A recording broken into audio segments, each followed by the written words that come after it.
안녕하세요. 저는 지금 현재 바론 파트너스를 경영을 하고 있는 이재준이라고 합니다. 바론 파트너스에서 지금 하고 있는 사업 분야는 자금 조달 그리고 IR 컨텐츠 제작 및 IR 관련해서 투자자 유치 그리고 기업의 상장을 위한 IPO 컨설팅 등 주로 이제 스타트업이나 벤처 기업들 대상으로 현재 투자 기업 재무 전략을 좀 현재 컨설팅을 해주고 있습니다. 아, 네. 예. 다양하게 활동 중에 있으시고, 네. 제가 이제 알기로 이번 책이 5번째 책으로서, 예. 그 전에는 이제 뭐 ETF 책도 써주시고, IPO 책도 써주시고, 그러니까 이런 쪽 관련해서 굉장히 전문가로 정평이 나 있으신 걸로 알고 있습니다. 맞으시죠? 아, 쑥스럽네. 모르겠습니다. 아직은 많이 부족한데, 네. 그래도 이 시장에서 좀 오래 경험을 하다 보니까 네. 조금씩 노하우를 좀 많이 이제 체득하고 있는 것 같긴 합니다. 네. 그래서 이번에 이제 절대 수익 전략 공모주 투자 사용 설명서를 써주셨는데, 이 책은 좀 어떤 계기로, 어떤 목적으로 쓰게 되신 건지 궁금합니다. 네. 사실 이 공모주에 대한 관심을 가졌던 계기는 2020년 2월에 코로나가 이제 발발을 했죠. 그리고 나서 한 6개월 정도 있다가 이제 유동성 각 글로벌 국가들이 이제 돈을 많이 풀면서 흔히 말하는 양적 완화 정책들이 나오면서 그 시중에 있는 자금들이 공모주 쪽으로 이제 투자하는 부분들 데이터들을 보게 되었습니다. 그러면서 그때부터 이제 공모주에 대한 전반적으로 한번 책을 한번 써보자. 이제 그때 계기가 된 것 같고요. 그리고 이제 2021년 들면서도 2020년 하반기 때부터 2021년 상반기 지날 때까지 따상 기업들이 많이 있었잖아요. 그러다 보니까 그 개인 투자자분들이 또 공모주에 대한 관심이 많구나, 시장에 대한 관심을 한 번 더 확인할 수 있었고, 또한 이 단순히 공모주뿐만 아니라 이 광의적으로 봤었을 때 주식 투자에 대한 관심도가 매우 높아졌구나라는 생각을 해서 저는 그럼 그 분야에서 공모주를 한번 접근을 해보자라고 생각을 하고 집필을 하게 되었습니다. 네, 이 공모주 투자만의 좀 장점이라고 할까요? 그런 게 있을까요? 네, 우선 공모주 투자는 과거 이 수익률 데이터를 살펴보았었을 때 거의 한 30% 평균적으로 수익을 보였습니다. 그 평균 수익률이 30%라는 것은 매매 전략에서 만약에 공모주에 투자를 해서 공모가에 시초가에 매도를 했었을 때 좀 기계적으로 조금 매도를 했었을 때 한 30% 수익을 좀 보였다라는 와, 게 엄청 높네요. 예, 이 전술적으로 공모주 투자자도 내가 매매 전략을 잘 구사하면 할 수 있다. 그런 부분들 때문에 제가 이 공모주의 가장 큰 장점이라고 생각을 하고 있습니다. 아, 네. 네. 그래서 오늘 그 성공적인 공모주 투자 전략을 네. 이렇게 말씀해 주신다고 해서 이렇게 자료를 또 준비해 주셨어요. 예. 그래서 한번 들어가 볼까요? 성공적인 공모주 투자 전략은 총 3개의 챕터로 좀 구성을 했습니다. 우선 공모주를 잘 모르시는 분들도 있을 것이라고 또 생각을 하기 때문에 공모주에 대한 개요를 전반적으로 좀 설명을 드리고요. 그리고 공모주를 어떻게 투자를 하는지 투자에 대한 프로세스, 투자 과정을 살펴보고 마지막으로 이 부분이 가장 관심이 있을 것 같은데 네. 공모주에서 이제 투자 핵심 전략에 대한 팁을 설명하면서 한번 구성을 해보았습니다. 네. 그럼 살펴보도록 할 텐데요. 먼저 공모주의 개요에서 총 5가지 그 분야로 좀 세분화 시켜봤습니다. 공모주의 정의, 그리고 공모주에 대한 특징, 그리고 지금까지에 대한 공모주 시장 리뷰, 그리고 앞으로에 대한 공모주 시장 전망, 그리고 올해 이 IPO를 예정하고 있는 기업들에 대해서 한번 살펴보도록 하겠습니다. 네. 자, 먼저 공모주에 대한 정의인데요. 우리가 지금 그 그림을 보시면은 이 공모주와 기업 공개는 같다라고 나와 있습니다. 우선 기업 공개라는 것은 다른 말로 IPO라고 얘기를 합니다. 기업들이 이제 시장에 우리 회사를 공개한다는 뜻이거든요. 공개를 하면서 주식을 발행해서 이 투자자들한테 우리의 주식을 세일즈하는 겁니다. 그런데 이제 그게 50인 이상인 경우에는 공모 절차를 거친다고 하는 거고 50인 미만 49인 이하인 경우에는 사모라고 얘기를 하죠. 근데 지금 이 IPO는 50인 이상에게 주식을 분산하는 과정을 거치기 때문에 이 공모 단계에서의 기업 공개라고 하는 거고요. 그 기업 공개 내에서 수요 예측과 청약을 거치는 이 개인 투자자 청약을 거치는 과정에서 이제 우리가 공모주 청약을 받게 되죠. 그걸 바로 공모주 투자라고 보시면 될 것 같습니다. 즉 기업이 상장 전에 자기 회사를 공개해서 주시장에 이제 시장에 내놓아 가지고 투자자들에게 매수를 권유하는 행위입니다. 우리 회사 좋다. 청약에 적극적으로 참여해달라. 이러한 이 IR 수요 예측을 통해 가지고 회사를 알리게 되는 거죠. 예. 네, 이게 공모주의 정의다라고 보시면 좋을 것 같고요. 공모주의 특징에 대해서 살펴보겠습니다. 먼저 제가 앞서서 공모주의 장점 말씀드리면서 이 수익률이 굉장히 좋은 부분이 가장 큰 메리트다. 아무래도 이 체감할 수 있는 게 필요하잖아요. 네. 개인 투자자분들은. 그래서 이 공모주 투자에 대한 이 첫 번째는 낮은 위험으로 중수익 투자를 한다는 겁니다. 이게 상장이 주관하는 회사를 상장을 이제 주관하는 게 보통은 한국거래소 하죠. 한국거래소에서 이제 대리를 맡겨서 증권사에서 주관사 역할을 대리 역할을 하는 겁니다. 근데 이제 결국은 한국거래소가 심사를 하는 건데 이 상장을 하는 게 있어서 외형적으로는 무엇을 갖춰야 되고 그리고 이 정성적인 부분, 질적인 부분에서는 이런 부분을 갖춰야 된다. 이러한 상장 조건이 있습니다. 그 상장 조건이 엄청 까다로워요.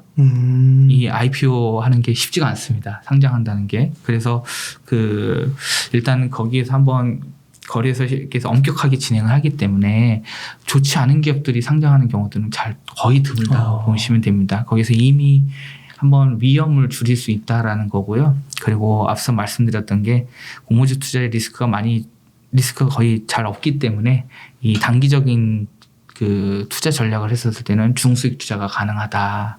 그래서 이 로우 리스크 그다음에 미디엄 리턴이라고 좀 보시면 될 것 같고요. 두 번째는 기업 가치 대비 할인된 공모 가격입니다. 보통 그 회사가 상장을 진행하면서 투자 설명서, 증권 신고서 이제 다 제출을 하거든요. 그러면 그거를 금융감독원 다트 공시에서 확인할 수 있습니다. 개인들이 이제 그걸 보고 이제 이 회사는 어떤 기업이구나라고 이제 청약을 할 때 참고하는 자료죠. 근데 이제 보면 거기서 이제 투자 설명서를 보면은 밸류에이션 평가를 합니다. 기업에 대한 가치를 평가를 하는데 원래의 기업 가치보다 할인된 가격으로 공모 가격을 설정을 합니다. 할인된 공모 가격은 발행회사와 그리고 주관사인 증권사와 같이 협의를 통해 가지고 기업 가치 대비해 디스카운트를 적용한 이 공모 가격이 산정이 됩니다. 그렇기 때문에 이 밸류의 평가 시 할인율이 적용이 된다라는 부분들이 있고요. 세 번째는 짧은 자금 회수 기간. 앞서 제가 말씀드렸던 장점에 대한 부분입니다. 밑에 그 연초 공모가 대비 시초가 수익률 추이를 살펴보시면은 2010년부터 21년까지 공모가에 투자를 했었을 때 시초가에 매도를 했었을 때에 대한 이 평균 수익률입니다. 와, 되게 높네요. 예, 높죠. 그래서 20년, 21년은 더 50% 이상 나왔었고 20년부터 이제 수익률이 높았던 거는 워낙 유동성 장세에서 그 자금들이 시중에 나와 있던 이 자금들이 주식 자금에 이제 공모주 자금에 유입이 되면서 아무래도 좀 약간의 좀 크게 성장주들이 좀 고평가받게 됐었을 때였습니다. 네. 그래서 뭐 공모가 대비 코스피는 47.8%를 기록했고요. 코스닥은 57.3% 시초가 대비 기록을 했습니다. 그래서 굉장히 높은 수익률을 이제 보여주고 있다는 게 이제 약간 시장이 안 좋을 때도 20% 이상 나오네요. 이런 부분들이 있습니다. 그래서 네. 전반적으로 이런 부분들이 공모주의 특징이다라고 보시면 되고요. 공모주의 장점은 고평가 리스크를 회피할 수 있다라고 처음엔 제가 이렇게 기술을 했는데 우리가 주식을 사는 사람이 많으면 수요가 많으면 보통 물건에서도 가격이 올라갑니다. 주식도 마찬가지로 매수하는 사람들이 많다면 투자자가 주식 가격이 올라가겠죠. 주가가 올라가겠죠. 하지만 공모가는 아무리 경쟁률이 높아도 공모가는 정해져 있습니다. 네. 그렇기 때문에 이 고평가 리스크를 회피할 수 있다는 거고요. 그렇지만 1차적으로 나오는 이 공모가에 기관이 수요 측에서 나오는 공모가는 버블이 낄 수 있어요. 일단 높게 네. 밸류에이션이 나와가지고 오히려 버블이 낄 수 있습니다. 그러한 부분들이 있지만 이 경쟁률 상황에서에 대한 경쟁이 아무리 심해도 이 주가가 뭐 높게 형성되거나 그럴 때는 없다라고 보시면 될 것 같고요. 그리고 두 번째는 확정 공모가와 시초가의 적정 가격. 이건 수익률에서도 말씀드린 건데 결국은 보통 이 확정 공모가에서 시초가를 갔었을 때의 가격이 마이너스 90% 공모가의 90% 가격에서 200%로 시초가가 설정이 됩니다. 예를 들면 10,000원인 게 이제 상장 첫날 딱 들어갔을 때 9,000원에서 20,000원으로 선정이 되는 거죠. 그러니까 다운사이드에 대한 하방은 안 내려가 있고 그리고 업사이드는 100%까지 할 수 있다라는 게 그렇기 때문에 이 확정 공모가가 시초가에서 봤을 때 보통은 그 90%까지 빠지는 경우들이 잘 없어요. 그런 부분들이 오히려 또 이 리스크적인 부분에서 조금 해소가 될 수 있다라는 측면이 있다고요. 세 번째는 미리 살 수 있다는 거죠. 공모주 투자는 미리 사서 내가 이제 엑시트를 할 수 있는 거니까. 그리고 네 번째는 균등 배정의 효과입니다. 원래 과거 공모주는 비례 배정을 해가지고 내 청약 그 주식수에 비례해서 배분을 했는데 지금은 이제 균등 배정이라는 제도를 통해 가지고 소액 투자자들한테도 이 주식을 받을 수 있는 배분을 받을 수 있게 좀 제도적인 개선이 이루어졌습니다. 그래서 이따가 관련된 거를 좀 사례를 들어서 설명을 드리도록 하겠습니다. 네. 그리고 다섯 번째는 전략적 매도 타이밍 설정. 그러니까 좀 개인 투자자분이 본업이 있으시다 보니까 이 투자 분석을 하는데 굉장히 시간이 제약이 있습니다. 시간 제약이 있다 보니까 오히려 조금 장기적으로 봤을 때 주식이라는 거 장기적으로 항상 불확실성이라는 게 있거든요. 그게 다 리스크거든요. 그런 부분들이기 때문에 오히려 좀 단기적으로 이 매매 대응을 하면은 또 수익률을 계속 제고시킬 수 있다. 이게 바로 공모주의 특징과 장점이라고 좀 보시면 좋을 것 같습니다. 네. 이 저금리 시대, 저성장 시대에 아무래도 지속 가능한 재테크다 이렇게 좀 생각을 하고 있습니다. 그러면 지금과 같이 좀 장이 안 좋다고 하는 상황에서도 괜찮은 건가요? 네, 전 그렇게 생각합니다. 예. 네. 그러니까 보통 기업이 상장한 기업이 이제 상장하는 게 연도별로 봤었을 때 이따가 시장 현황을 보면서 살펴보도록 할 건데 한 120개, 130개 정도 됩니다. 그 공모주 투자를 다 할 수는 없어요. 그래도 만약에 다 한다는 가정을 봤었을 때 지금 이 시초가 승리를 나오는 거거든요. 그런데 이제 거기에서도 만약에 내가 옥석 가리기를 하겠다 이렇게 할 수는 있습니다. 그럼 거기에 대한 수익률에 대한 차이는 있겠죠. 그렇지만 아무래도 공모주 투자에 대한 것들은 좀 단기간에 리스크를 줄일 수 있는 전략이기 때문에 시장이 좀 안 좋으면 참여를 안 해도 되긴 해요. 근데 시장이 좋을 때 참여를 하면 좀 큰 수익이 날 수 있다라는 게 큰 장점이 되죠. 따상이라는 것 때문에 100% 올라갔다가 상한가 쳤을 때 그 부분 때문에 수익률이 굉장히 높아지는 부분들이 생기는 거죠. 네. 네, 그렇게 보시면 될 것 같습니다. 네, 이 시장 리뷰를 보도록 하는데 연간 IPO 기업 공개를 한 기업 수입니다. 2010년부터 21년까지인데 15년에 177개가 IPO를 했습니다. 제일 많이 했네요. 네, 제일 많이 했고 그리고 2020년에 112개 상반기 때까지 좀 저조했습니다. 왜냐하면 이제 코로나 때문에 기업들이 그 상장을 당시 때 좀 하는 거를 조금 부담스러워했어요. 그래서 좀 지연시켰죠. 지연시키다 보니까 그런 기업들이 하반기 때부터 조금씩 이제 나오다 보니까 이 SK 바이오팜이랑 빅히트가 거의 트리거 역할을 했죠. 그러면서 이런 성장 기업들, 이 코로나에 맞는 산업 트렌드에 맞는 기업들이 많이 상장을 하게 됐습니다. 네. 바이오 기업도 많이 상장을 했고요. 그러면서 이 수치 자체가 좀 다시 회복하고 올라왔다라고 보시면 될 것 같고요. 두 번째는 이제 공모 금액입니다. 이 공모 금액이라는 것은 회사가 자금 조달을 받기 위해서 공모주 자금을 받잖아요. 그 자금 전체적인 이 배정 주식수와 확정 공모가를 곱한 금액, 이 그 공모금액인 거거든요. 그렇게 봤었을 때 21년에 20조 원을 넘겼습니다. 20년 전까지는 뭐 거의 한 자릿수로 보이다가 2010년에 10조 원 기록하고 계속해서 한 자릿수를 기록하다가 이게 코스피랑 코스닥 합친 겁니다. 그리고 21년에 20조 원이 넘겼다. 그 말인즉슨 뭐냐, 유니콘 기업들이 많이 나타났다는 거예요. 저 LG 엔솔 때문에 그럴 것 같은데요. 이건 22년입니다. 지금 이건 22년에 LG 엔솔이 나온 거고, 네. 21년 때는 LG 엔솔이 없는 상황에서도 그런데도 저렇게 높아요? 20조 원이 나왔습니다. 그때 20년에는 네. 하이브나 SK 바이오팜, 카카오 게임즈가 이제 대표적인 대여급들 유니콘 기업들이었고요. 그렇구나. 그다음에 21년에는 이제 뭐 카카오 뱅크, 크래프톤 이런 회사들, 그리고 카카오 이런 기업들이 상장을 했고 2차 전지들을 또 많이 기업들이 상장을 했습니다. 그렇구나. 2차 전지들은 워낙 높은 기업 가치를 받았기 때문에 공모금액도 많이 받았고요. 근데 22년에는 LG 에너지 혼자만 LG 에너지 솔루션 혼자만 12조 7,500억 원의 공모 금액을 가졌습니다. 그러니까 21년에 그 20조 원에 대비했었을 때 거의 60% 이상인 거죠. 그거는 거의 뭐 역대급 아니에요? 역대급입니다. 네, 최초고요. 그때 이제 막 공모에 참여한 청약 금액이 한 경이 나왔죠. 경이라는 단어가 나왔잖아요. 그래서 한참 이제 LG 에너지 솔루션이 큰 인기, 네. 바람몰이를 했죠. 그리고 나서부터 22년부터 계속 좋지 않은 영향. 네. 근데 워낙 다시 그렇게 좀 생각을 하면 시기열적으로 봤었을 때 지난해에 워낙 좋았어요. 그러니까 기저효과가 좀 있었기 때문에, 그리고 지금은 오히려 좀 그런 부분들로 인해서 조금 빠지는 부분. 이게 주가도 올라가면 조정이 있듯이 공모금액도 오버슈팅 있잖아요. 이 데이터를 막대 그래프를 봤었을 때.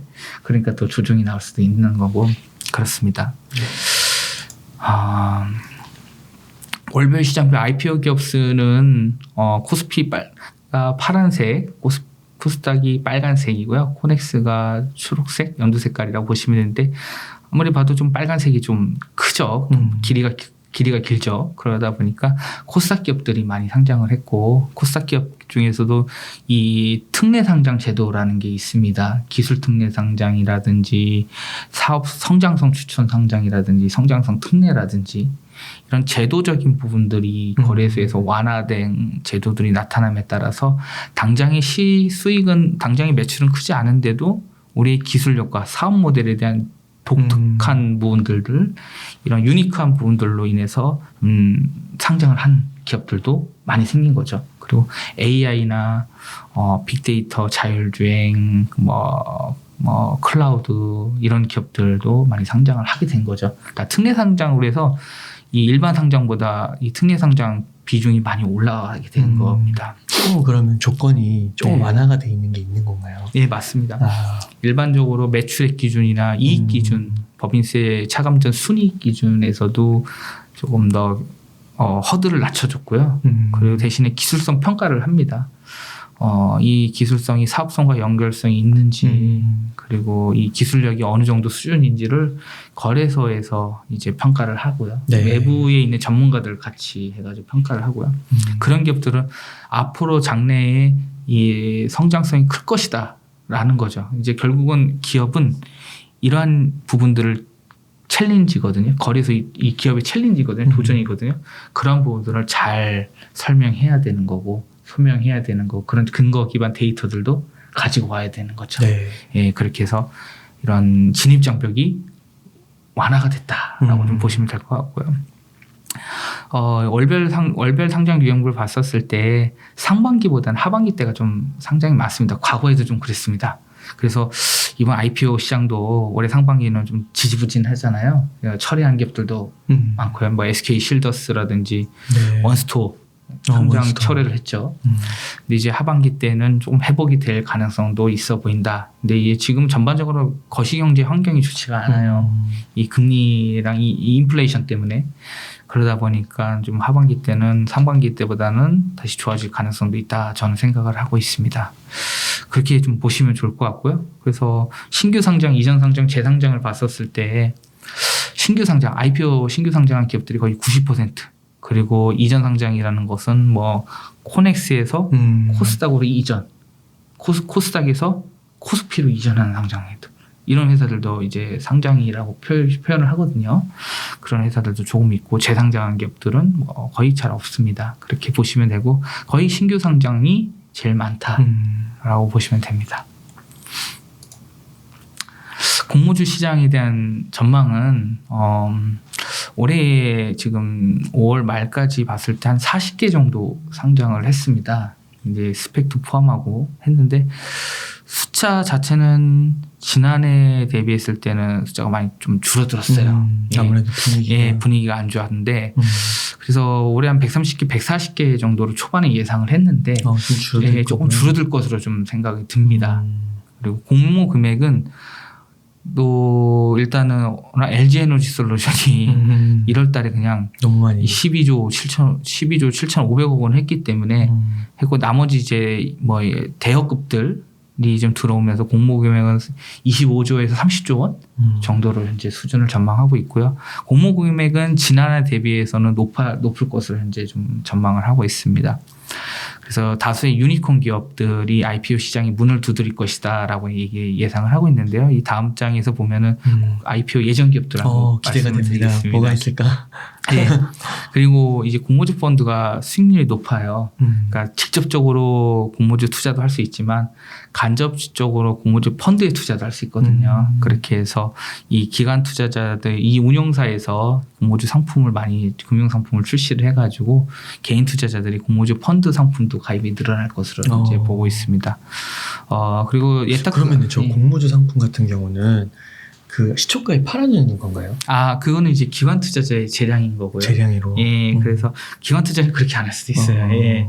기관 투자자들에 대한 이 투자 철학이 있기 때문에 이제 그 전략과 철학이 있습니다. 그렇기 때문에 거기에 맞게 살펴서 해야 되겠네요. 그리고요, 기관 투자자들은 보통 개인 투자자보다 물량을 더 많이 받아가잖아요. 그러면은 그때 물량을 많이 받기 위해서 그 기관 투자자들이 하는 행동 중에 보호예수를 걸죠. 팔지 못하게. 네. 그렇기 때문에 바로 미확약 물량들보다는 의무 보유 확약 물량들이 많기 때문에 바로 시초가에 매도하는 물량들은 잘 없다고 보시면 좋을 것 같고요. 예, 그래서 일단은 이런 공모주 상품에 대한 인기가 좀 개인 투자자분들한테도 있는 상황이고요. 그 보호예수 기간이 좀 긴 게 좋은 기업이 확률이 높다 이렇게 볼 수 있을까요? 보호예수가 길었다라는 것은 기관 투자자 입장에서 투자를 하는 건데 그러니까요. 충분한 리서치를 할 겁니다. 6개월 동안 봤을 때 이 회사가 우리가 들어갔을 때 공모 가격보다 더 높은 가격에 갈 가능성이 높기 때문에 보호예수를 건 거고 그 말인즉슨 충분히 시장 분석과 기업 분석을 했기 때문에 좀 그렇게 될 가능성이 높다고 봐야겠죠. 네. 우선적으로는. 그런데 이제 어쨌든 최근에 상황을 봤었을 때는 좀 길게 이게 1년이 지난 걸 1년 데이터 수익률과 6개월 데이터 수익률을 봤었을 때 1년 데이터 수익률이 변동성이 훨씬 하락 변동성이 크거든요. 그렇구나. 그래서 아마 그 6개월이 지난 기관 투자자 물량들이 오히려 매도로 하면서 시장에서 유통시장에서 거래소 매도를 하면서 오히려 그 주가가 더 빠지는 현상 그런 것들도 발생할 수 있다는 거죠. 네. 그렇게 보시면 되고요. 그다음에 증시 예탁금 규모가 지난해 12월 달 기준으로 약 64조 원이었습니다. 그리고 연초 대비했을 때 68조 원인데 줄었긴 합니다. 근데 60조 원대 유지를 했었다라는 거는 굉장히 그 시장에 풀린 자금들이 현재 유지가 된 거고 한편 이런 것도 있었죠. 그 예금에 이제 은행에서 마이너스 통장 같은 것들을 한 2, 3일 정도 빌려준데 제로 금리가 0으로 빌려줘 가지고 그걸 다 공모주 투자에만 활용해라 이 상품을 공모주 활용 상품을 대출을 해주는 경우도 있었고요. 그리고 그 일단 투자자분들이 이 부동산이나 다른 투자 자산들이 아직 잘 안 좋으니까 그래서 결국은 가장 높은 수익률로 자금이 조금 쫓아가는 부분들이 있다 보니 이 증시 예탁금들이 다 이제 공모주 자금으로 또 많이 움직이는 경우들도 있다라고 보시면 됩니다. 그리고 세 번째 이제 IPO 관련 제도는 제가 앞서 말씀드렸던 부분이기 때문에 이 정부에서도 이 완화된 부분들 그리고 관리제도 개편이나 이 심사 기준을 이 업종별로 좀 차별화를 뒀습니다. 예를 들어 이 성장 산업에는 좀 기술성에 포커스를 두고 심사를 하기 때문에 이 매출이나 이익이 당장 중요하지는 않다라는 거가 있고요. 그래도 지금은 조금 다른 게 옛날에 바이오 기업들이 기술 특례 상장을 많이 했는데 아직도 실적이 흑자로 전환되는 기업들이 잘 없어요. 그래서 거래소에서도 조금 부담이 되기 때문에 이제 단순하게 기술성을만 보면 안 되고 일정 부분도 매출도 갖춰라 이렇게 또 하는 스탠스를 가지고 있습니다. 그래서 어쨌든 간에 이 국내에서도 다양하게 할 수 있는 상장 트랙이라는 것들이 IPO 문턱을 좀 낮추었다라고 보실 수 있을 것 같고요. 그리고 소부장 전문 기업 같은 경우에도 우리가 이제 일본이랑 사이가 안 좋았을 때 그래서 일본 상품 불매 운동하고 우리나라 제품 다 국산화하자. 그러니까 소재 부품 장비들이 다 국산화 기업들은 또 완화된 상장을 완화할 수 있게 해주거든요. 왜냐하면은 회사가 성장을 하려면은 자본이 필요하죠. 그러니까 자금이 필요하다는 거죠. 그 자금을 활용해가지고 투자를 하면서 회사가 성장하는 거기 때문에 이 소부장 전문 기업도 국산화를 위해서 정부가 좀 이 지원 정책들이나 이 제도적인 부분에서도 또 완화된 것들도 있다라고 보시면 됩니다. 그리고 이 청약 관련 제도에서 이 비례배정, 그 균등배정과 비례배정 관련된 건데요. 이거는 이따가 사례를 통해서 말씀드리도록 하겠습니다. 네. 네. 네. 여기가 이제 IPO 예정 기업입니다. 네, 두나무도 하는구나. 네, 두나무, 현대오일뱅크, 카카오엔터, SSG닷컴 뭐 많이 들어본 이름입니다. 카카오 모빌리티도 있고. 이런 회사들이 다 창업 당시가 있을 거예요.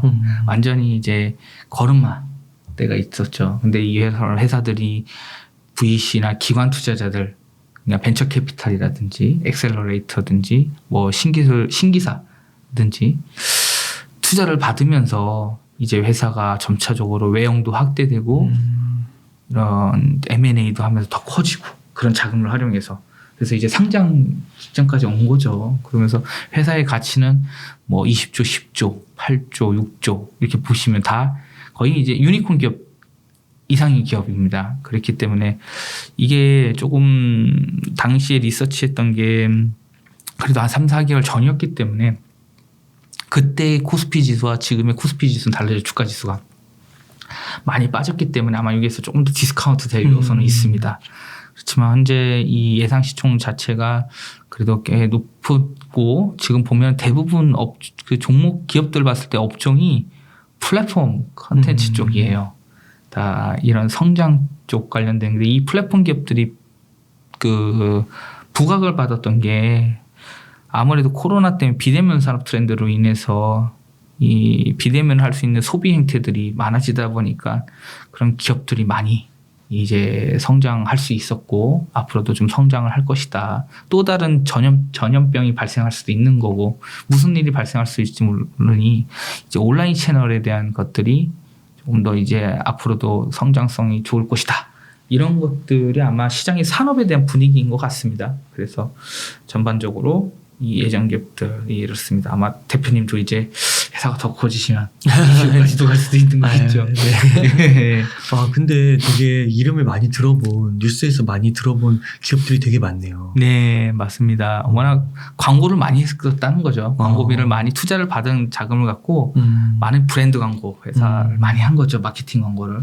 그러다 보니까 이제 시장에서도 익숙해진 겁니다. 맞아요. 이 회사를. 너무 익숙해지네요. 예, 아마 처음에 있을 때 이 회사 몰랐을 거예요. 이제 스타트에. 그런데 이제 점차 커지면서 자금을 통해 가지고 이제 딱 투자를 해야 될 것들을 다 회사에서 내부적으로 하면서 회사가 성장을 했다는 거죠. 그만큼. 진짜 하나 빼고 더 핑크퐁 컴퍼니? 더 핑크입니다. 이거 오타가 난 거. 핑크퐁. 그 핑크퐁 그거예요? 예, 맞습니다. 삼성 그 출판사? 예, 맞습니다.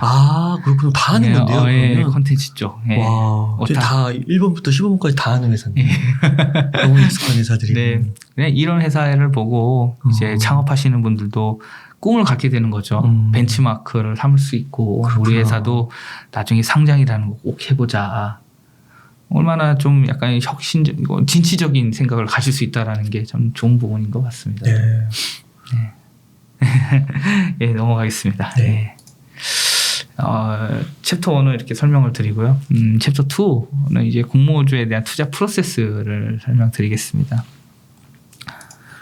자, 우리가 이제 IPO 과정을 좀 먼저 살펴볼 필요가 있어요. 이 상장을 하는 그 프로세스인데, 먼저 기업이 우리 회사가 이제 상장을 해야겠다. 이제 대표의 의지가 있고, 이 의사 결정자들이 이제 다 이렇게 컨센서스가 나오게 되면은 이제 그때부터 이 회계 정비나 법률적인 거나 이런 그다음에 세무적인 것들 다 정비하게 됩니다.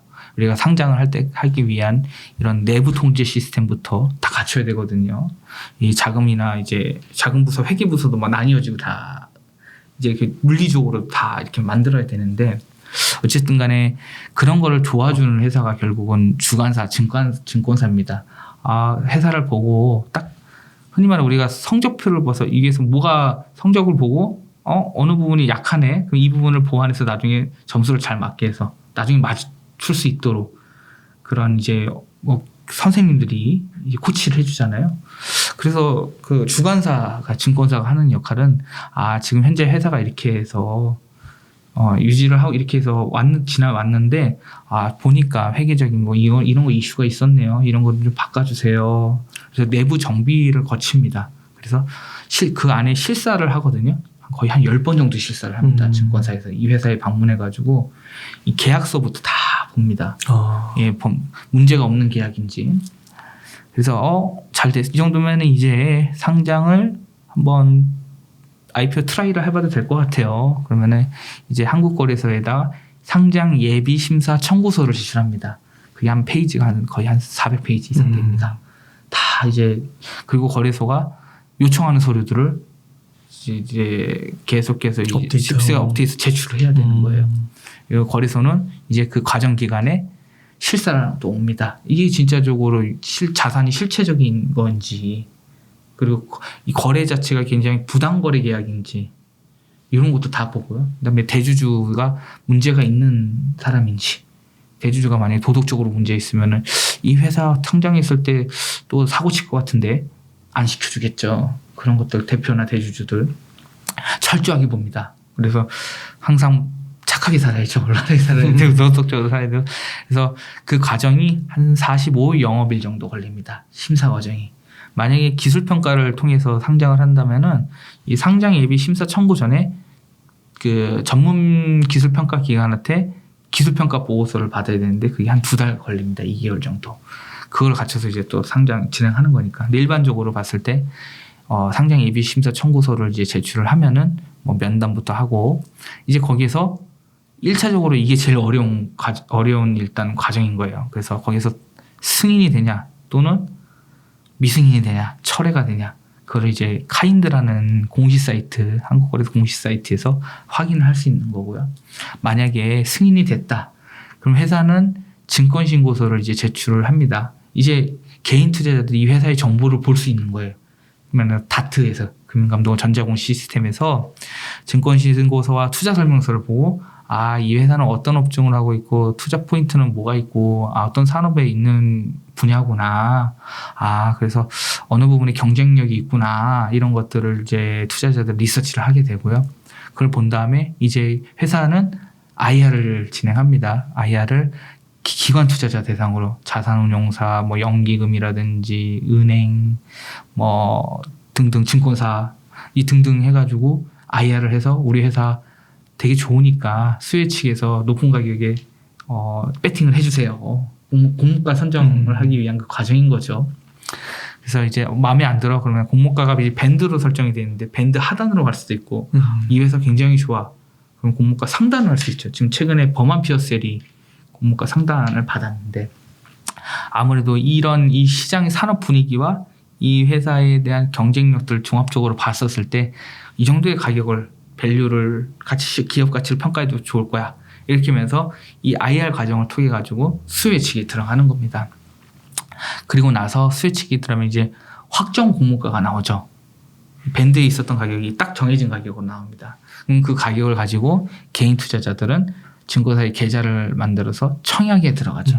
이틀 동안 청약을 들어가고 그리고 이제 청약에 따라 배정을 받고 그리고 나서 상장 신청을 회사에서 상장을 준비하는 회사가 상장 신청서를 내고 그런 다음에 이제 거래소 유통시장에서 상장이 되는 겁니다. 이제 막 빵빠레 울리고 이제 막 그런 과정이에요. 그래서 이게 보통 소요 기간이 상장 예비 심사 청구서를 제출해서부터 상장 거래일까지 한 5개월 정도 소요가 된다고 보시면 될 것 같아요. 조금 길어질 수도 있고 합니다. 그래서 한 5, 6개월 정도를 보시면 이 과정을 거쳐서 이제 회사는 이제 상장을 하는 거고요. 그 과정에 개인 투자자들이 해야 될 부분은 증권식 상장이 승인이 안 된 기업을 굳이 지금 당장 분석할 필요는 없잖아요. 공모주 투자하시는 분들은 이 승인이 된 기업 대상으로 증권서 신고서 제출과 투자 설명서를 이 금융감독원 공시 시스템에서 나타났을 때 그때부터 이제 준비를 하시면서 청약 준비를 하시는 겁니다. 그리고 시장에 대한 분위기를 한번 보시는 거고요. 예, 그 과정이 바로 이 밑에 아래 그림을 봤었을 때는 이 계좌 개설부터 청약 신청 상장 장내 매도까지 이 과정을 보시면 될 것 같습니다. 네. 네. 이거 하나 보시면 전반적인 공모주 과정은 이제 어느 정도 프로세스는 알게 되실 것 같습니다. 네. 네. 자, 정리를 너무 잘해주셨는데요. 그림으로. 네. 보시면은 이제 배정 관련된 건데 과거에는 보시면은 우리가 이제 공모주 청약했을 때 누구한테 배정을 주냐. 배정 주체가 있을 거 아니에요. 첫 번째는 우리사주조합이라는 회사에서 일하고 있는 임직원들 대상으로 이제 조합에 가입할 수가 있겠죠. 1차. 그다음에 일반 투자자. 그리고 하이힐드 펀드, 기관 투자자. 둘 다 하이힐드 펀드나 기관 투자자는 다 기관 투자자라고 보시면 됩니다. 근데 배정을 봤었을 때 과거보다 지금 우리사주조합은 20%, 11% 똑같고 근데 코스닥에서 보시면은 20%까지 받을 수 있어요. 근데 배정은 5%만 할 수도 있어요. 그리고 일반 투자자가 과거에 비해 비중이 더 늘어났습니다. 언론에서도 우리는 아무리 그 공모주 투자해도 배정 물량이 적다. 개인 일반 투자자들한테 기회를 더 줘라. 그래서 이 배정에 대한 제도 개선이 또 나와서 30%까지 받을 수가 있습니다. 즉 우리사주조합에서 참여를 안 한 물량들을 일반 투자자가 받아올 수 있다는 겁니다. 그리고 이 하이힐드 펀드를 보시면은 이 하이힐드 펀드라는 게 트리플 B 이하, 그러니까 B 미만, 더블 B 이런 흔히 말하는 투기 등급 채권에 투자하고 채권에 투자하고 일정 부분은 대신에 공모주를 더 많이 받을 수 있게 하는 펀드거든요. 물량을 우선 배정을 해줍니다. 코스피랑 코스닥에 배정했을 때 너네부터 줄게. 우선 배정을 해줍니다. 하이힐드 펀드가. 근데 5%로 줄었어요. 이제 그 비중 줄어든 거를 10%에서 5% 줄었다 보니 그 비중을 또 일반 투자자들한테 가게 해주고요. 코스닥 벤처 펀드는 흔히 말하는 벤처 기업들 있잖아요. 그런 비상자 기업들이나 이런 회사들한테 이 30% 물량을 줍니다. 제일 많이 줘요. 자산운용사에서도 그래서 코스닥 벤처 펀드를 더 많이 상품을 출시를 하고 있습니다. 제일 많이 받고 그다음에 기관 투자자도 고유자산 운용으로 들어오거나 고유자산이라는 것 자체적으로 그 기관 투자자에서 운용하는 자산들 그런 자금들도 지금 배정 물량이 많다. 왜 이렇게 많냐면은 예를 들어서 200억, 300억 우리가 공모를 받아야 돼요. 근데 일반 투자자가 소화하기에는 어려워요. 근데 그러면은 그런 데 자금적인 여력을 갖고 있는 투자자들한테 배정을 해야 될 거 아니에요. 그러다 보니까 그 소화를 할 수 있는 능력이 있는 게 바로 기관 투자자거든요. 그렇기 때문에 기관 투자자한테 물량을 좀 더 많이 준다. 그렇게 됐다라고 보시면 되고요. 그다음에 일반 청약자 배정 방식 변경은 균등 방식과 비례 방식을 한다. 이제 이거를 다음 장에 설명드리겠습니다. 제가 말씀드린 게 아마 이 표에 다 정리가 됐다라고 보시면 좋을 것 같고요. 그리고 이제 최근에는 중복 청약도 안 돼요. 이제 안 되는 게 있는데 내가 공모주를 더 많이 받기 위해서 E증권사, A증권사에도 만들고 B증권사도 만들어서 청약에 들어간 예전에는 그게 가능했는데 이제 중복으로 못하게 만들었습니다. 그것도 변경 내용이다 보시면 됩니다. 자, 이게 바로 이제 배정 물량이신데 위에 보면 배정 물량이 총 10,000주예요. 예를 들어. 근데 청약자 수는 총 5명이고 그 공모 가격은 1,000원으로 설정이 되어 있습니다. 그래서 청약자는 A, B, C, D, E 5명으로 구성이 되어 있는데 이 만주를 신청한 걸 봤을 때 A는 1000주, B는 2000주, 그리고 C는 4000주, 그리고 D는 8000주, E는 만주에서 총 25,000주를 신청했어요. 만주 대비했을 때 배정 물량은 만주인데 25,000주를 신청했다는 것은 청약 경쟁률이 2.5대 1이라는 뜻인 겁니다. 네. 그렇죠? 네. 그러면은 이제 과거 비례 방식인 경우에는 청약 주식 수에 따라서 이 배분을 했어요. 그리고 청약을 들어갔을 때는 증거 금물을 개인 투자자는 50%를 납입을 해야 됩니다. 그러면 예를 들면은 지금 1,000원인데 1,000주인데 A가 청약 주식수가 1,000주인데 공모가가 1,000원이면 100만 원이잖아요. 네. 그 중에 증거 금리를 50%이기 때문에 50만 원을 납입을 하는 거고요. 그리고 배정 주식수는 1,000주를 청약 주식수를 했을 때 2.5대 1인 400주를 배정받는 겁니다. 이제 2,000주인은 800주. 그래서 결국은 원래 이 배정 물량 만주들이 이렇게 분배가 되는 거예요. 경쟁률에 따라서. 그래서 어쨌든 제일 많이 청약 주식수를 신청한 E가 알파벳 E가 만주에 2.5니까 4,000주를 배정을 받는 거겠죠. 근데 이제 균등 배정 방식이 도입이 되고 나서 다른 거는 50%는 균등 배정, 나머지 50%는 비례 배정입니다. 똑같이 A, B, C, D, E는 지금 표처럼 이게 청약 주식수를 신청했고 증거금도 똑같습니다.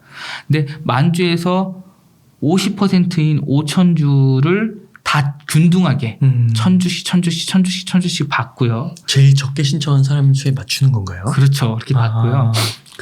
그건 아니고 제일 적게가 아니라 아까 만주 했었잖아요. 근데 만주 중에 50%를 균등 배정한다고 했었잖아요. 그럼 만주에 5,000주 인원수로 나누는 그렇죠. 거예요? 만주의 50%인 5,000주에서 인원수가 5명이기 때문에 5,000에서 5를 나눈 1,000주가 되는 거예요. 만약에 10명이 참여했다면 500주가 되겠죠. 그렇구나. 예. 수가 많아지겠다. 그래서 1,000주씩 받아가고 나머지 5,000주에 대해서는 이제 2.5를 5대 1로 이제 그렇죠. 계산을 해가지고 5,000주니까. 예, 그 계산대에 따라서 하면은 이런 배정 방식이 나오는 겁니다. 비례 배정. 그래서 봤었을 때 참 이거를 개편 방식과 기존 방식을 봤었을 때 A 같은 경우에는 600주를 더 많이 받게 됐어요.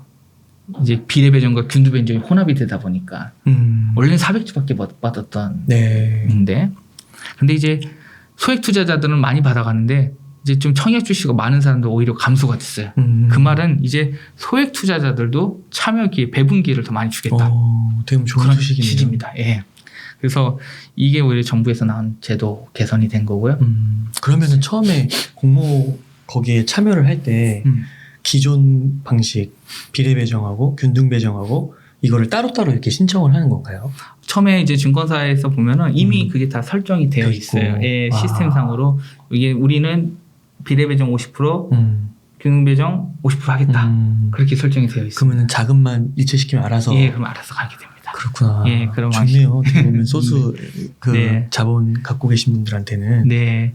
그래서 공모주 참여가 이런 참여율이 더 높아진 계기도 배분 방식에 대한 변경되죠. 그러면 아까 앞에서 그 보니까 200주인가? 그게 B잖아요. 예. 9,800주. 예. 200주는 어디로 가는 거예요? 어떤 거 말씀하신 거죠? 요거 전 슬라이드에서 여기서 이게 4,800주. 4,800주, 400주, 800주, 1,200주, 그다음에 1,600주. 여기서 1,800주 가져가는 건가? 그건 아니고 200주가 지금 아마 초과 배정이 이제 200주가 남은 거잖아요. 그러면 다시 한번 흔히 말해서 그 고객 중에 조금 우대 고객 있잖아요. 그런 분들한테 또 기회를 주고 그렇구나. 혹시 더 참여할 의사가 있으십니까? 그러면 참여할 의사가 있으면은 그 사람들한테 주는 겁니다. 일단 일반적으로 배분을 이렇게 하고 남은 분량들에 대해서는 또 이제 그 회사 증권사에 대한 이 재량이나 이런 부분들로 네. 아마 배분된다라고 보시면 됩니다. 네. 네. 그래서 이게 아마 배분 방식이라고 보시면 좋을 것 같고요. 우리가 공모주 이제 투자를 하면 정보 사이트를 보는데 앞서 제가 이제 전자공시 시스템에 대한 증권신고서 투자설명서 말씀을 드렸잖아요. 일단 이 내용이 굉장히 방대합니다. 그리고 조금 가독성이 떨어질 수밖에 없어요. 텍스트 위주로 가기 때문에 좀 지루합니다. 그래서 이걸 좀 보는데 한계가 있고 어렵다 하시는 분들은 조금 직관성 있고 가독성이 좋은 38 커뮤니케이션이라든지 상장 공시 시스템 카인드 라는 그 홈페이지를 통해서 공모주 정보를 지금 취득을 할 수 있고요. 그리고 이 회사에 대한 것들이 IR을 이제 그 앞서 수요 직전에 진행을 합니다. 기관 투자자와 개인 투자자 대상으로. 그러다 보니까 이 자료들이 한국 IR 협의회에 올라와 있습니다. 대부분 다 PPT를 만들어 가지고 이제 협의회 자료에 업로드를 하거든요. 그 자료실에서 확인할 수 있고, 그리고 코로나 기간에는 오프라인이 안 되다 보니까 다 온라인으로 해서 그 IR을 진행을 했어요. 그래서 IR 관련된 자료가 그 영상으로 된 자료도 업로드가 되어 있습니다. 이걸 통해서 실시간 확인할 수 있고요. 그래서 이 회사의 전반적인 이 대표나 CFO가 나와서 회사에 대한 프레젠테이션을 하는 거거든요. 그리고 그에 대한 자료도 같이 볼 수 있기 때문에 훨씬 더 이해도는 높아질 수가 있을 겁니다. 그래서 한국 IR 협의회를 보시면 되고, 그다음에 IPO 스탁이라는 것들을 활용을 해가지고 또 상장 예정 기업들에 대한 정보를 취득할 수가 있습니다. 예, 이게 공모주 정보에 대한 거고요. 마지막으로 공모주 투자 핵심 팁에 대해서 말씀을 드릴게요. 3가지인데, 물량을 많이 받고 투자 전략이랑 투자 전 체크리스트에 대해서. 먼저 공모주 물량을 많이 받는 방법은 투자금 확보가 제일 중요합니다. 나가 많이 신청을 해야 되기 때문에. 그래서 마이너스 통장을 활용할 수도 있습니다. 사실 이 레버리지가 과연 좋은 것이냐 라는 부분에 있어서 악유가 있다고 저는 생각을 해요. 근데 중요한 거는 앞서 제가 공모주 투자 수익률이 공모가 대비 시초가에 매도를 했었을 때는 높은 수익률을 기록했기 때문에 이러한 것들을 레버리지로 활용하는 것도 나쁘지 않다. 그리고 공모주 내가 들어갔을 때 경쟁률이 높다면 내가 받는 배정 주식수가 적게 되면서 나머지 금 다 환급 받거든요. 그럼 그 아까 말한 이틀 동안에 빌려주는 은행들 있잖아요. 그 은행들에서는 금리도 안 받는 경우가 있어요. 나중에 왜냐하면 다 고객 유치를 위해서 수신을 하기 위해서 마케팅으로 활용하는 건데, 하여튼 단기간에 짧은 자금으로 이제 단기간 대여를 하는 거기 때문에 차입을 하는 거기 때문에 마이너스 통장을 활용할 수 있고요. 최근에 이제 금리가 많이 올라가가지고 마이너스 통장 금리가 뭐 연 6% 이상이 될 것 같은데, 그래서 아무튼 활용할 수 있는 게, 근데 이게 6%보다 내가 높은 수익률을 기록할 수 있다라고 생각을 했을 때에 대한 괜찮죠. 예, 그런 기회비용을 잘 생각하시면 될 것 같습니다. 그리고 두 번째, 낮은 경쟁률 증권사 성장을 하는 겁니다. 이제 증권사들이 발행 규모를 총액으로 인수해가지고 이제 그 인수사들한테 또 뿌려주거든요. 다른 증권사들한테. 예를 들면 100억을 받으면은 뭐 내가 주관사인 NH면은 삼성에서 네가 20억 담당해. 너가 거기에서 소화를 시켜. 뭐 나머지 뭐 30억은 KB가 해. 근데 중요한 거는 배정 물량이 많은 것보다 중요한 것은 경쟁률입니다. 이틀 동안 청약 경쟁률을 하는데 눈치 싸움이 그때 일어나는 거거든요. 경쟁률이 낮은 증권사일수록 내가 배정 지수는 더 많이 받아가는 거고요. 경쟁률이 높으면 내가 배정 지수는 적겠죠. 그렇기 때문에 이 회사의 전반적인 분위기가 좋다. 그리고 기업이 상장을 했을 때 높은 가격을 좀 공모가보다 좀 높은 가격에 시세가 형성이 될 것 같다. 그런 생각을 갔을 때는 경쟁률을 많이 체크를 하시는 게 중요하다라는 거고요. 그리고 청약단이나 주관사마다 배정되는 주식수가 따르기 때문에 주관사에서 갖고 오는 물량들도 같이 체크를 해야 됩니다. 아주 적게 물량을 받은 증권사가 있는데 거기에 청약에 참여하는 사람들이 엄청 많아요. 그러면 아예 그냥 거의 못 받겠죠. 그런 것들도 체크해야 되고요. 네 번째는 우대 청약 자격 조건 확인인데, 증권사별로 고객에 대한 등급 제도가 있어요. 예를 들면은 우리 회사의 그 거래 금액이 굉장히 많다. 그리고 우리 회사의 중에 뭐 연금 상품에 가입을 해 있다. 그럼 우대 청약 조건에 대해서 갖고 있는 청약 주식수보다 0.5에서 3배까지 더 줍니다. 청약 가능하게 해줍니다. 그거는 이제 뭐 내가 한 주 받을 수 있는 거 2주 받을 수도 있다는 거죠. 그래서 그 홈페이지에 보면은 증권사별 우대 청약 자격 조건이 나와 있기 때문에 그 제도를 활용할 수도 있는 거고요. 5번째는 이 간접 투자 방식이라고 보시면 될 것 같은데, 5번째부터 7번째까지는 내가 직접 투자하는 공모주 투자도 있겠지만 이제 난 펀드에 가입을 해서 투자를 하는 겁니다. 그래서 코스닥 벤처펀드 아까 30% 배정받을 수 있다고 했잖아요. 네. 그 펀드에 투자를 함으로써 이 기관 투자자들의 자금에 우리가 어떻게 보면은 투자를 한 거라고 보시면 되고요. 그래서 그 자금이 결국은 기관 투자 자금 성격이기 때문에 투자금의 10%까지 300만 원까지도 소득공제를 받을 수가 있어요. 이건 이제 좀 내가 연봉이 높은 사람들은 또 활용할 수 있겠죠. 그래서 이 300만 원 한도 내에서 소득공제를 받을 수 있다는 거고요. 다만 3년 동안은 이 펀드에 가입을 해야 됩니다. 팔면 안 돼요. 만약에 팔면은 다시 다 뱉어야죠. 소득공제 받은. 예, 그렇게 되고요. 여섯 번째 이제 하이힐드 펀드는 한 5% 정도 배정을 주는데 아까 말한 건 투기 등급 채권의 50% 이상 채권에 투자하는 거예요. 그러니까 투기 등급에 투자하고 주식 비중은 30%까지 보유가 가능해서 일단은 하이힐드 펀드가 배정은 5%로 줄어들었는데 이제 이걸 통해서 공모주를 우선 배정받을 수 있다. 2023년까지 현재 이 제도가 연장된 걸로 현재 나와 있습니다. 그리고 일반 공모주 펀드도 활용할 수도 있어요. 이제 공모주 펀드는 또 이 기관 투자자의 펀드들은 청약 증거금을 안 내도 돼요. 그렇기 때문에 오히려 또 활용할 수도 있는 비이클이라고 좀 생각하시면 될 것 같습니다. 네. 자, 그 다음에 이제 공모주 투자 전략인데 직접 투자를 했었을 때 의무 보유 하격 비율을 확인할 수가 있어요. 증권신고서 투자설명서에 보면은 높을수록 좋습니다. 일단은 그만큼 오랫동안 안 팔겠다라는 거겠죠. 그래서 50% 이상이 6개월 이상 하격 기간이면 인기 있는 공모주다라고 좀 보시면 좋을 것 같고요. 그다음에 공모 밴드상 공모가의 위치는 아까 말씀드린 거기 때문에 넘어가도록 하겠습니다. 그리고 세 번째 기관 및 개인 청약 경쟁률은 1000대 1 이상 경쟁률이 굉장히 좋은 기업입니다. 예, 그런 걸 좀 타깃으로 하고 보시면 좋을 것 같고요.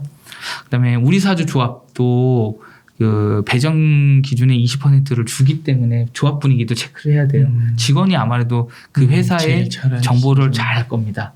다만 이제 우리 사주 참여자들은 제가 정확히 지금 생각하는데 1년, 2년인가요? 팔 수가 없을 거예요. 그래서 그렇기 때문에 카카오뱅크가 상장하고 나서 팔 수가 없어가지고 결국은 그 가격 공모 가격보다 더 떨어졌죠. 그래서 우리 사주조합은 그 당시에는 분위기를 파악할 수 있다는 겁니다. 이게 1년인가 2년인가 조금 헷갈리는데 아무튼 그 부분을 좀 체크하시면 좋을 것 같고요.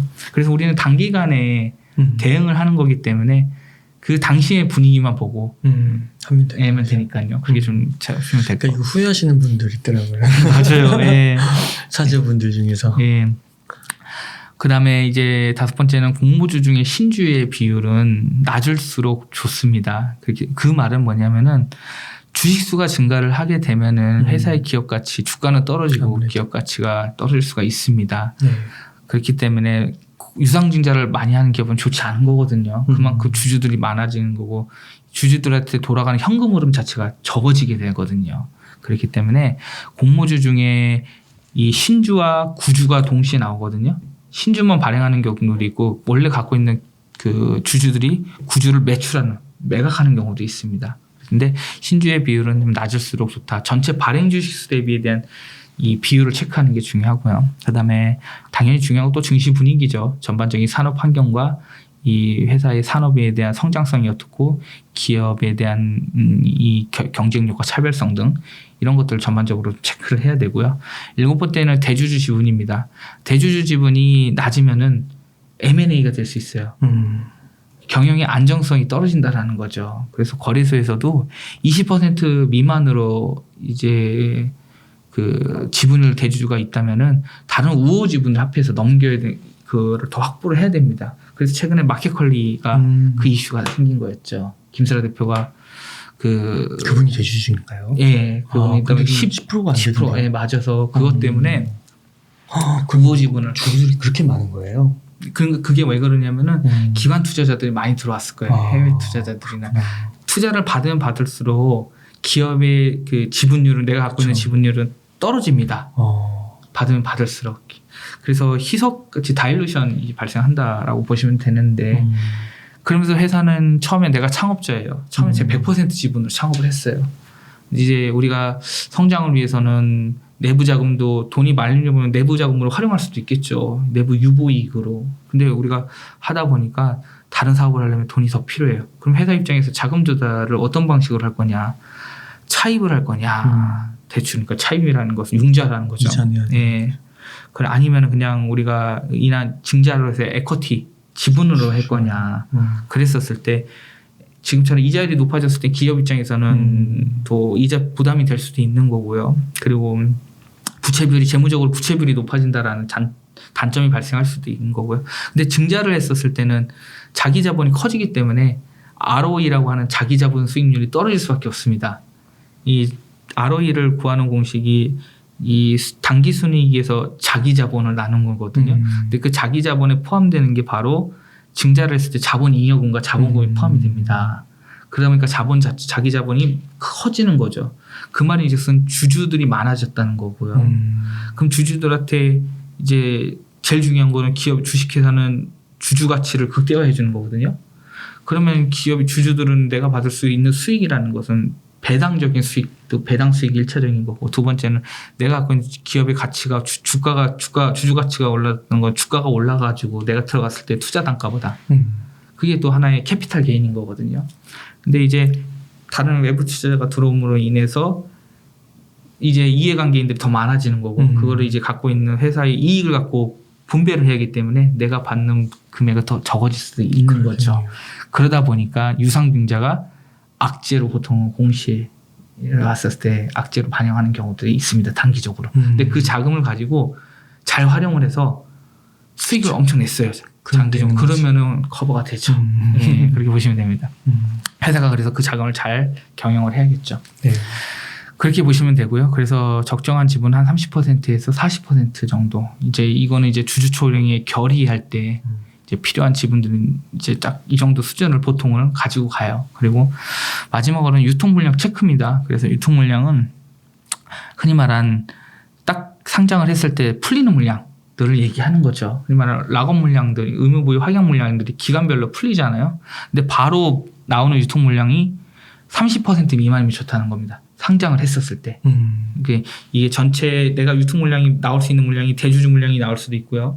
또는 제일 많이 나오는 것은 공모주에 참여했던 물량. 우리가 흔히 말한 지금 개인 투자자들이 들어가자마자 나가려고 하는 물량들 있잖아요. 단기 거래. 그 물량이 30% 미만이면 좋다라고 보십니다. 그게 왜 그러면 주가가 그 수급 자체가 가볍다라는 거죠. 너무 많이 풀리면 떨어지는 그거를 받아줘야 되잖아요. 받아줘야 되는 게 떨어지겠죠. 예, 시장이 안 좋으면 안 받아주면 다 그렇죠. 소화가 안 되니까. 그렇죠. 이게 수급적인 부분이다라고 보시면 됩니다. 이게 하나의 공모주 투자 전략이라고 보시면 될 것 같습니다. 예. 이거는 이제 뭐 확약 비율 상위인데요. 이거는 그냥 뭐 비율이 높을수록 수익률이 좋았다라는 데이터라고 보시면 됩니다. 예. 그리고 이제 이거는 주가 하이브 주가인데 과거에 이제 의무보유 확약이 있었을 때 주가의 흐름이었습니다. 수급적으로 이게 풀릴 거다라면 시장에서는 이미 주가가 이제 슬슬 떨어지죠. 부담이 있기 때문에 근데 회사가 엄청 그 앞으로 성장이 높을 것이다. 그러면 이 풀린 물량들은 대부분 차익 실현하는 거거든요. 이미 싼 가격에 들어갔고 비상장 때부터 들어간 주가일 가능성도 있으니까. 그럼 이미 그 시세 형성이 그때보다는 주가가 높게 형성이 됐기 때문에 거의 차익 실현을 하는 거고요. 그리고 의무보유 확약을 해가지고 공모주에 들어갔을 때 공모가보다 높게 주가가 형성이 되어 있다면 또 차익 실현이 나오겠죠. 그래서 따상으로 올라갔던 기업들은 아마 이제 그 안에서 수급적으로 차익 실현에 대한 이 매물 때문에 부담이 되거든요. 그래서 아마 주가가 떨어지는 거고, 그럼 이 물량을 받아줄 세력이 필요한 거예요. 큰 물량이 있잖아요. 기관 물량이 나오는 거니까. 기관 투자자 물량. 근데 개인 투자자들이 받기에는 좀 부담이 크죠. 여러 개인들이 막 들어서 받아야 되는데, 결국은 다른 기관이 이제 손바뀜이 형성이 되는 겁니다. 그래서 이 회사에, 예를 들어서 공모주 투자만 하는 펀드가 아닌, 우리는 상장 주식에 투자하는 펀드들, 그런 펀드들이 또 들어올 수 있거든요. 그럼 손바뀜이 일어나면서 주가를 받쳐주는 경우가 있고요. 장내에서 만약에 그 물량이 나왔을 때 시장에 충격이 클 것 같다. 그럴 경우에는 블록딜이라고 해서 장외로 해가지고 거래를 합니다. 시장에 유통해서 풀리지 않고. 근데 그것도 시장에서 만약에 이 내용이 나온다면은 주가가 빠질 가능성이 있죠. 근데 다시 또 이제 회복하는 속도도 또 빨라질 수도 있습니다. 그래서 이런 15일, 1개월, 3개월, 6개월 이 오버웨이 이슈라고 하는데 그 물량들을 체크를 하는 게 개인 투자자들한테도 주가를 그 타이밍 분석하는데 굉장히 용이할 것이다라고 좀 생각을 합니다. 네. 이게 이제 전반적인 공모주 관련된 부분입니다. 공모주에 대해서 다 한 것 같습니다. 네.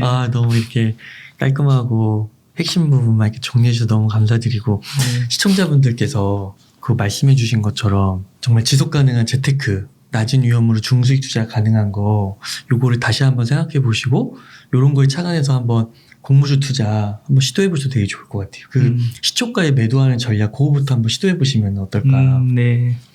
그래서 여기에 이제 책 제목이 절대 수익 전략. 네, 절대 맞습니다. 수익. 이게 나온 거군요. 예, 이게 절대 수익이 원래 헤지 펀드에서 많이 활용하는 건데 100%라는 건 아닙니다. 항상 그렇지만 굉장히 그 확률이 높은 거죠. 그렇기 때문에 이제 단어 자체를 절대 수익이라는 걸로 이제 책 제목을 정하게 되었습니다. 그래서 이거 어차피 자본주의 세상에서 살아가면서 이 공모주는 뭐 매년 나올 거고 네. 혁신 기업들도 매년 나올 거고 네. 그래서 시청자분들께서 이 절대 수익 전략 공모주 투자 사용자면서 한 번쯤 읽어보면은 너무 도움되지 않을까 싶습니다. 네, 맞습니다. 회장님 다시 한번 이렇게 좋은 자료들 공유해 주셔서 감사의 말씀 드립니다. 네, 감사합니다. 네.